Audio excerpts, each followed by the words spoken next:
today, there are reports that 2 immigration officers have been hospitalized after receiving severe beatings at the hands of Asin Ekropon residents. Reason is yet to be established. In Somenya, the residents vandalized property at the police station and ECG offices there to protest high electricity bills. It was the case of the Delta and Invisible Forces earlier. So what's getting into us?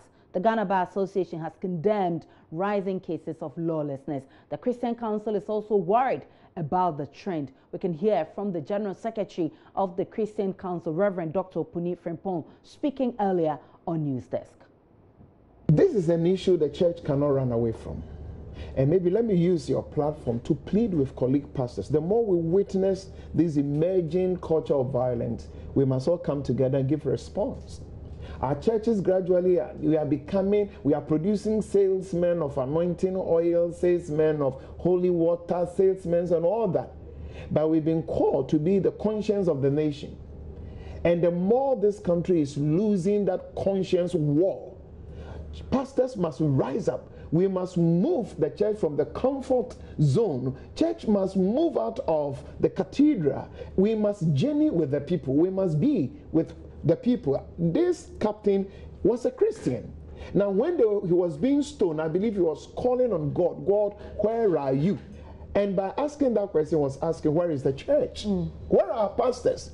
And we must show much interest in such social concerns that ordinary Ghanaian and our members are facing. And then the people who were stoning him, I want to believe among them, some of them are Christians. Maybe. Probably. Yes. And if we can produce Christians and churchgoers, whatever you call them, in this country, that even women will not have that passion for somebody's son, the nakedness, and still will have the courage to withstand that, something is not right. And church leaders must rise up and respond to that. Today is somebody's son. Tomorrow you may not know whose son it may be. And pastors must understand that if it is true we are the salt of the world and the light of the world, then we can't distance ourselves. I'll say the same thing to traditional leaders and those who are mobilizing these young people, but being people of faith, we must be concerned about the moral consciousness of this country. And the more you raise this issue, I will say, yes, the church in Ghana must rise up. You know, we are praying for people to get everything, but morality and moral formation of Ghanaians must be one of our topmost priority. And the more we witness this violence, and it's not just one incident, almost, I mean, whether it's by politicians or whatever, we must work towards it and we must wage war. I know we are not law enforcement agencies, you know. We must do what we ought to do and leave the security agencies to do what we have to do. But the more we witness some of these things, it must call the church into duty. And that was Christian Council General Secretary Reverend Opuni there. But the NDC says it is the fault of President Akuffo-Addo. They plan to hold what they call legitimate social revolution. Don't worry if you don't understand that, because I don't understand either. But here's someone who does. Johnson Asiedunketia, he is General Secretary of the NDC, and he actually signed that statement. He joins us on the phone line. Good afternoon to you, General. Good afternoon. General, how on earth would you blame the president for this barbaric act? So who else do you think deserves to be blamed? But the president wasn't anywhere near there, and I don't believe that the president could advise anybody to engage in this kind of act. What it means is that you don't understand governance. When they talk about Napoleon defeating Europe, did you see or read anywhere that Napoleon fired a gunshot? It is about leadership. And this thing is happening as, you know, something that is happening in a sequence. And all along, every stage, we have been warning that there is impunity developing under President Akuffo-Addo. So Nana Addo, please rise and put a stop to it Otherwise, it will grow and get out of hand. At every stage of this development of impunity and lawlessness, we won. And nothing has been done so far. And because of that, the impunity has been growing from strength to strength. So if you are in charge of a country and you cannot take control, take charge of the safety of citizens in that country, to the extent that your own security officers come under this type of attack, and you are there calling yourself Commander-in-Chief, what does it mean? It means that he has lost control. And so we have stated in our statement the chronology of events that have devolved and matured to this level of impunity. So let nobody come to tell us that Nana-Addo cannot be blamed for what is happening. His leadership has failed so far as the securing the population is concerned.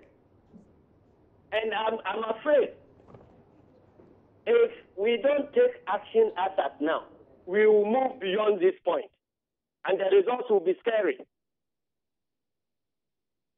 A legitimate social resolution. What do you mean by that? That is exactly what we mean. If government, there's a social contract between citizens and government, that we will limit our freedoms and give whoever is governing us the authority to decide certain things for us, to take our taxes and use them to achieve certain ends, including our safety. So if we get to a point that he hasn't stopped taking our taxes, he hasn't stopped ordering us about, and there is every indication that we are discharging our side of the social contract, and he fails to deliver by way of protecting us, it is legitimate for the citizens to rise against the leaders. And that is precisely what we are talking about. There are concerns that even under the NDC, there were some of these acts of lawlessness. Nobody blamed the president then. You see, my problem with you media guys is that when something wrong is happening, you get up and say, oh, even something happened under Kwame Nkrumah, so let us balance off and sit down. I don't think that's what we do. I think it's the politicians who play blame game. I'm saying that you, our brothers and sisters in the press, you have also contributed in growing and watering this type of impunity up to this stage. That is why we are where we are. How, General? Because you encourage this type of thing, that this statement you are issuing that, oh, but something happened on President Mahama, so what is happening now is legitimate, so it should go on. Shouldn't we tackle the institutions that need to do their job well, like the police, the security service, than blaming the president? Who is the commander-in-chief? Who appoints the police chiefs and the service commander? The president. What is he supposed to what are they supposed to do? And whom do they report to? I'm sure that's why he's delegated some of them. We give the president our vote and put our security in his hands and say, secure us. However he's going to secure us, it is his decision to decide to appoint this person and put this assignment in his charge. It is his decision to appoint another citizen B and put this assignment in his charge. We as a collective deserve to get results from him. We are not responsible for appointing his police officers. And so this legitimate... So we have to hold the president squarely responsible. And if it is not even, the analysis is not even limited to what I'm saying, we have also warned Ghanaians that the person you are dealing with, the person you are about to vote for, his whole history has been that of encouraging violence and impunity. So if we entrust him with our security in this country, we will not be safe. At least, as for me as educator, I have said this more than 10 times. Some of the times in your studios, the man has become president, and the events are unfolding. So who are you going to blame? But if you look at how the Interior Ministry, the police, the military, everybody is getting on board to get some of these issues resolved, are you not satisfied? What are the results? It's early days here. When the policeman was attacked at the presidency, policeman in uniform with the crown of the country on his head, when he was attacked and his uniform got torn, beaten up, what happened? If people are walking the streets, they say no evidence. Even the person, as we are dealing with this issue yesterday, then on the same day, the government goes to issue a nolli prosequi for somebody who has killed a member of parliament to be freed on that same day that a senior military officer has been murdered in this dastardly manner. Are they not sensitive to the feelings of Ghanaians? So, General, how do the government led by Nanado, which has planted the seeds of impunity, and it has been growing from strength to strength. We will begin harvesting the results. Because if in a society, in a democracy, we have no respect for court, take that when people are arrested and they have been prosecuted, others can just ransack the court to free them. And for the government to come out to say that there is no evidence, those people should go scot-free. Somebody has murdered a member of parliament, you come out, no evidence, you should go scot-free. Let even the court, let the court even judge. Don't allow the court to judge. Who appoints the Attorney General? Then the Attorney General goes to say that we in government say that there is no evidence, that the suspect should go free. General, how and you are telling me that somebody else should be held responsible? General, how would you respond to people who say that this is a result from what the NDC, it's a leftover of what the NDC started? When this country, when Donkokrom, the residents in Donkokrom attacked the police, and the police packed their staff from that area back to their station. And so the NDC government didn't do anything, and this is what it has resulted to. You are conducting yourself to justify the theories I have been propounding this event, that the press is part of it, and they encourage this impunity by always saying that what is happening today is nothing at all because it has happened somewhere in the past. So let us leave it. And it is going. Precisely that is the path you are following. Was it justified under the NDC government? Come again. Was it justified under the NDC government? I am saying that what we are confronted with now. I haven't called onto your station to be arguing the merits of something that happened on the NDC against something that is happening now. I have called into your program to explain why I issued a statement about what is happening now. Tell me whether you are happy about what is happening. Is it the conduct, whether it is justified when compared to something else in the past? What is happening now? Do you like it? So how do you intend to go ahead with your legitimate social resolution? You haven't answered my question. Do you like what is happening now? If you like it, let me also mobilize people to come and attack you tomorrow morning in your studio.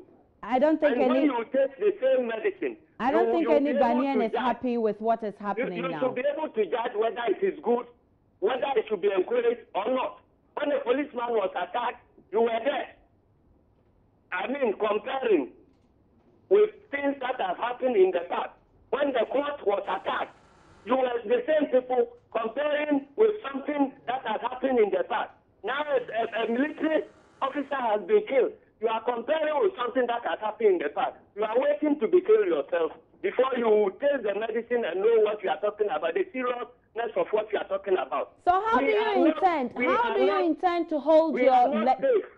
How do you intend to show anybody what we intend to do? But what the principle I'm espousing is that if we give authority over our lives to a president, pay our taxes, and give him the responsibility to protect us, and he's not able to protect us, we have every legitimate cause to revolt. That is what it means. So this legitimate social revolution, what should we expect? It will involve you. Everybody would have, everybody will devise his or her own method. If you are happy with it, you will stay there, you are concerned. If you are not happy with it and you are concerned about your safety in this democracy, you will find out the best way of doing it. So how do we become... Didn't you come on board the Galamsey fight? Yes, we did. Because you realize that it is something that is threatening the country. Exactly. We are beginning another one. Fighting against impunity. If you think it is right, you in the media must join that fight. How do we join, If you don't think... You are asking me how do you join a fight. Who came to teach you how to join the Galamsey fight? First of all, we need to know what, how, we need to know the format. We need you don't know how to join, keep quiet and fold your arms. When your studios are invaded, they will teach you how to join the fight. We need to know the format this revolution will take so we can all join. I have told you that if you come under attack, how would you protect yourself? That is the format the revolution will take. Are you suggesting that a reprisal attack? Is that what you're suggesting by this revolution? I'm saying that wait till your studio is attacked, and you won't get anybody to come and teach you how to fight back. General, teach us then, because we are all worried. Because I'm saying that, my sister, I think that we are getting to the end of this interview. Because because it seems that you've run out of questions. I'm saying that if you are attacked, the legitimate means of addressing your concern should be reporting to the police. Exactly. Or reporting to the military. Or taking the matter to court. Okay. Your attackers are dealing with all these clashes before coming to you. So when you are attacked, where do you go?